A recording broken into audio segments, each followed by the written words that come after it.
13ই November 2025 পড়ন্ত দুপুরে, মানে দুপুর অতিক্রান্ত হয়ে গেছে। এমন সময় আপনাদের সামনে ভিডিও করার জন্য বসেছি। আজকের এই দিনটিতে সারা বাংলাদেশ আওয়ামী লীগ আহত লকডাউন অথবা শাটডাউন, যেটাই বলেন না কেন, সেটা চলছে। বিচ্ছিন্ন সব খবর। ফরিদপুরে কী হচ্ছে, পদ্মা সেতু ওখানে কী হচ্ছে,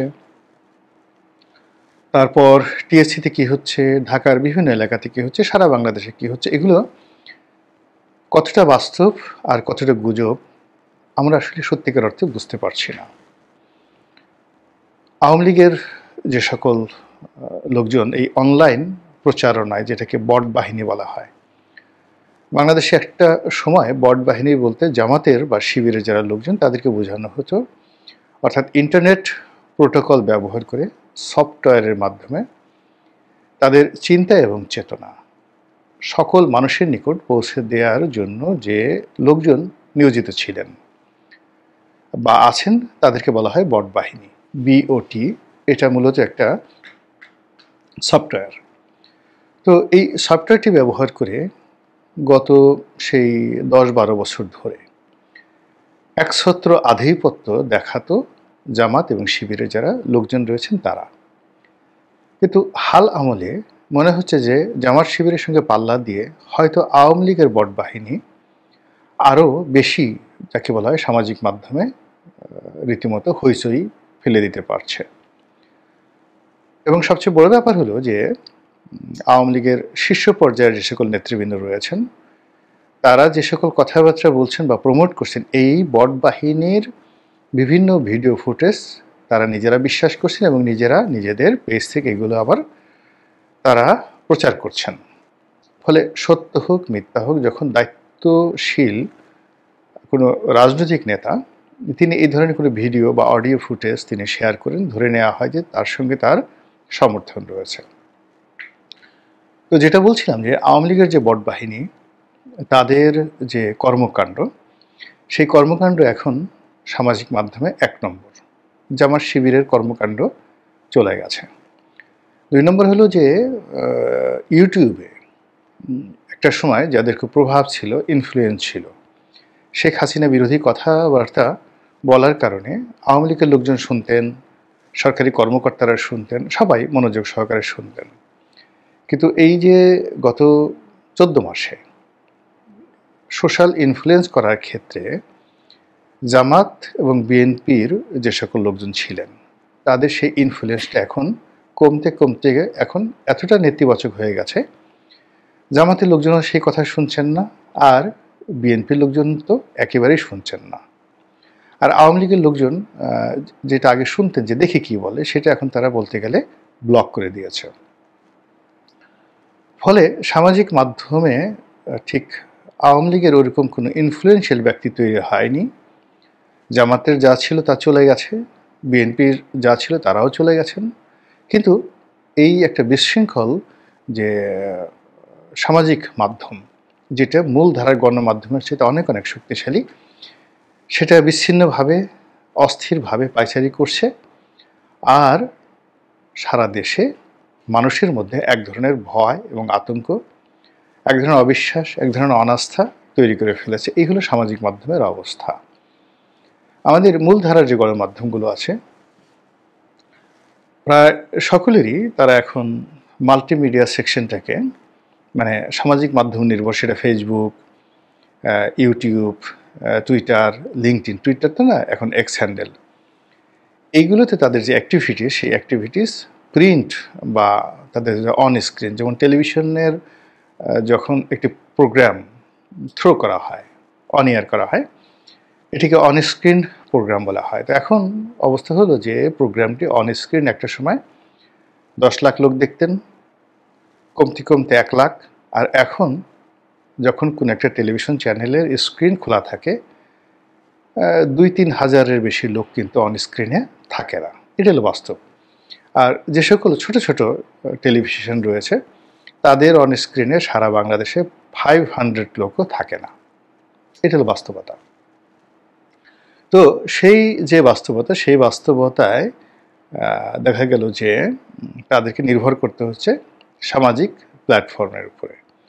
তো অন স্ক্রিনে যে টেলিভিশনটির ২,০০০ থাকে না বা ৫,০০০ থাকে না বা ৫০০ থাকে না, তারা এটাকে ১ লাখ, ২ লাখ, ৫ লাখ ভিউর মধ্যে নিয়ে আসে সোশ্যাল মাধ্যম বা সামাজিক মাধ্যম ব্যবহার করে, প্ল্যাটফর্মগুলো ব্যবহার করে। তো সামাজিক প্ল্যাটফর্মের একটা স্বাভাবিক চরিত্র হলো চটকদার বিজ্ঞাপন লাগবে, চটকদার কথাবার্তা লাগবে এবং অন্যান্য যে সকল বট বাহিনী বলেন, যারা ভিউ ব্যবসা করেন, যে তাদের মিলিয়ন ভিউ লাগবে, তারা সেই ভিউর কারণে বা ভিউ পাওয়ার লোভে কোনো অবস্থাতেই তাদের নীতি নৈতিকতা রাখেন না। এখানে মানে যে কোনোভাবে হোক, চুলকিয়ে হোক, কাপড় খুলে হোক, যৌনতা তৈরি করে হোক, ভয় আতঙ্ক তৈরি করা হোক, মানে যাচ্ছে তাই যেভাবে হোক, মানে একজন কন্টেন্ট ক্রিয়েটর তার ভিউ পাওয়ার জন্য যে সকল পাগলামো করেন, উন্মাদনা করেন, যে সকল মিথ্যা কথা বলেন, ঠিক এর ফলে কি হলো, সামাজিক মাধ্যমের যারা নিয়মিত দর্শক তাদের মধ্যে ঠিক ওইরকম সুশীলতা, মানে খুব বেশি সুশীলতা, খুব বেশি বুদ্ধিমত্তা, খুব বেশি সততা, ন্যায়পরায়ণতা, যেটা লিখতে গেলে বা টেলিভিশন অন স্ক্রিনে যেটা প্রচার করতে গেলে খুব বেশি দরকার পড়ে, সেটা সামাজিক মাধ্যমে আসলে এই ধরনের যারা ভিউ দেখেন তারা এই ধরনের পছন্দই করেন না। ফলে দেশের প্রধানতম গণমাধ্যম তো বটেই, বিশ্বের নামকরা গণমাধ্যম, এমনকি ধরুন ভারতের হিন্দু, দ্য ইন্ডিয়ান এক্সপ্রেস, এই সকল পত্রিকা, কিংবা the guardian, new York Times, the financial Times, কিংবা ধরুন দ্য টাইম ম্যাগাজিন, এ সকল পত্রিকা তাদের মূল যে কন্টেন্ট বা এ সকল গণমাধ্যম তাদের মূল content, CNN, BBC, Al Jazeera, তাদের মূল কন্টেন্টের বাইরে গিয়ে যখন তারা এটাকে সামাজিক মাধ্যমের জন্য তৈরি করেন, তো সেখানে খণ্ড খণ্ড করে এরকম উত্তেজনা বা উত্তেজক শব্দ তারা ব্যবহার করেন যেন ভিউ পাওয়া যায়। এবং প্রতিটি যাকে বলা, যেহেতু আমি সংবাদপত্রের সাথে জড়িত, যেমন আমি 2009 সনে যখন একটা পত্রিকায় লিখতাম ধরুন, তো সেই পত্রিকাটি বাংলাদেশের 1 নম্বর পত্রিকা ছিল, 5 লাখ, 5.5 লাখ, 6 লাখ ছাপা হতো। তার সাথে কন্টেম্পোরারি প্রতিযোগিতা করে দ্বিতীয় যারা ছিলেন তারা 3 লাখ, 3.5 লাখ ছাপাতেন। এখন সেই পত্রিকাটি হয়তো 2 লাখের বেশি ছাপায় না, ছাপানো, বিকজ একটা পত্রিকা প্রিন্ট করতে তার খরচ যায় ধরুন 15 টাকা। সে যদি 1 লাখ ছাপায়, মার্কেট থেকে সে পাচ্ছে বিজ্ঞাপন বাবদ সব বাদ দিলে সে কত, তার যে মূল্য আছে সেই মূল্যের 40% তাকে বাদ দিতে হচ্ছে। এর ফলে কি হলো যে এখন প্রিন্ট ভার্সনে যাচ্ছে না, সবাই মাল্টিমিডিয়াতে চলে যাচ্ছে। তো বড় বড় পত্রিকাগুলো যেগুলো দেখেন আসলে 10, 15, 20 হাজারের বেশি এদের সার্কুলেশন নেই। একেবারে খুব বড় জোর যেগুলো দেখা যাচ্ছে যে সেগুলো আপনি, আমি নাম বললাম না, আপনারা বুঝে নেন আর কি, একেবারে যারা মনে করেন যে বাংলাদেশে কিংবদন্তির সাংবাদিক, সংবাদপত্র, মিডিয়া হাউস, তো এদের আসলে সার্কুলেশন নট মোর দ্যান 50,000। আর যারা বলেন যে সবচেয়ে বড় পত্রিকা, আমি যেটা বললাম যে যারা খুব বেশি ছাপায়, নট মোর দ্যান 2 লাখ, যেটা আমার কাছে, আমি যেহেতু এখনও লিখি আমি এটা বুঝতে পারি। কিন্তু যারা 2 লাখ ছাপায়, তো 2009 সনে বা 10 সনে তাদের হয়তো 5 লাখ তারা ছাপাতেন বা 6 লাখ তাদের ছাপাতেন। যদি একটা পত্রিকাকে আমরা 4 জন করে ধরি, তা 5 লাখ 20 লাখ লোক এইটা একটা পরিবারকে ইনফ্লুয়েন্স করত। এখন সেই 2 লাখ সার্কুলেশন নিয়ে, অথবা তাদের যে নিকটতম প্রতিদ্বন্দ্বী যারা একটা সময় 6 লাখ বা 5 লাখের পরিবর্তে কাউন্টার দিয়ে 3 লাখ বা 4 লাখ তারা ছাপাতেন, এখন তারা 50,000-এ নেমে এসছে। তো এখন তারা সামাজিক প্ল্যাটফর্ম ব্যবহার করে এই 1 কোটি যাকে বলা হয় দর্শককে তারা টার্গেট করছে। তো এই কারণে সামাজিক মাধ্যমে রীতিমতো গুজব ছড়ানোর একটা কারখানা শুরু হয়ে গেছে। আমি কথাগুলো এত লম্বা হিস্ট্রি দিলাম এই কারণে যে এই লকডাউনকে কেন্দ্র করে, শেখ হাসিনাকে কেন্দ্র করে দেশের মূলধারার অনেকগুলো গণমাধ্যম খবর ছাপিয়েছে যে দিল্লিতে শেখ হাসিনার বাসায় গোপন বৈঠক হয়েছে। তারপরে সেই বৈঠকে পুতুল এবং শেখ হাসিনা সেখানে বাংলাদেশের রাজনীতি নিয়ে বাকবিতণ্ডা করেছেন, মুখোমুখি তর্ক করেছেন। এটা আওয়ামী লীগ যারা করেন তারা খুব ভালো করে জানেন যে কিয়ামত যদি হয়ে যায়, জয় কিংবা পুতুল শুধু নয়, শেখ পরিবারের কেউ এখন পর্যন্ত শেখ হাসিনার চোখের দিকে তাকিয়ে কথা বলবেন, তার সামনে বসবেন ঠিকমতো, ওই সাহস শেখ পরিবারের কারো এখন পর্যন্ত হয়নি। এবং শেখ হাসিনা পুরো পরিবারের উপরে যেভাবে নিয়ন্ত্রণ প্রতিষ্ঠা করছেন, যেটা বঙ্গবন্ধু কল্পনাও করতে পারতেন না। এর ফলে কি হলো, আমার বিশ্বাস যে উনি যদি মরে যান, মানে তার জানাজা, দাফন কাফন, এমনকি কবরের সামনে গিয়েও শেখ পরিবারের যারা লোকজন বহুদিন ধরে তারা স্টপ থাকবেন, জোরে কথা বলতে তারা অভ্যস্ত হবেন না। এটা হলো স্বাভাবিক। আওয়ামী লীগের লোকজনের, মানে শেখ পরিবারের কথা বললাম, আওয়ামী লীগের লোকজন যারা আছে তারা তার সাথে বিতর্ক করবেন, ঝগড়াঝাটি করবেন, এটা কল্পনাই করা যায় না। এটা হলো শেখ হাসিনার অবস্থা। কাজেই এই যে খবরগুলো ছাপা হচ্ছে, এই খবরের ফলে যে বিতর্কগুলো তৈরি হচ্ছে, এটা কি ধরনের জার্নালিজম সেটা হয়তো আমি বলবো না বা আপনাদের বলার দরকার নেই, কিন্তু এর ফলে কি হলো, প্রচণ্ড সামাজিক বিভেদ, বিসংবাদ তৈরি হয়ে গেছে। আবার খবরে দেখা গেল যে সেখানে দিল্লির বাসভবনে বসে শেখ হাসিনা ভয়ঙ্কর সব পরিকল্পনা করেছেন। কোথায় আগুন দিতে হবে, কোথায় পেট্রোল ঢালতে হবে, কোথায় ঢাল সুরকি নিয়ে নামতে হবে, পুরো জিনিসটা একটা মাস্টার প্ল্যান করে কাজ করছেন। মানে অ্যাজ ইট ইজ যে বাংলাদেশের সংবাদ মাধ্যমের যারা লোকজন আছেন তাদের গুপ্ত ক্যামেরা এবং তাদের অডিও ডিভাইস, যেটা দিয়ে ভয়েস রেকর্ড করা যায়, ওটা একেবারে শেখ হাসিনার শাড়ির সঙ্গে লাগানো ছিল। অথবা শেখ হাসিনার সেই মানে আশেপাশে যারা ছিলেন ওখানে একেবারে পুরো দাঁড়িয়ে দাঁড়িয়ে থেকে তারা সেগুলো রেকর্ড করেছেন, যেভাবে কোনো একটা অনুষ্ঠান টেলিকাস্ট করা হয়। এইভাবে রিপোর্ট দিয়ে বোঝানো হলো যে যে অবরোধ, যে শাটডাউন, যে হরতালের নামে মূলত যে লকডাউনের কথাটা বলা হচ্ছে, এটা হলো অবরোধ, হরতাল, তারপরে অন্য যা কিছু আছে, ক্ষোভ বিক্ষোভ, সবগুলো একটা কম্বাইন্ড অ্যাটম, একত্র করা। তো এই কাজগুলো আওয়ামী লীগ করবে।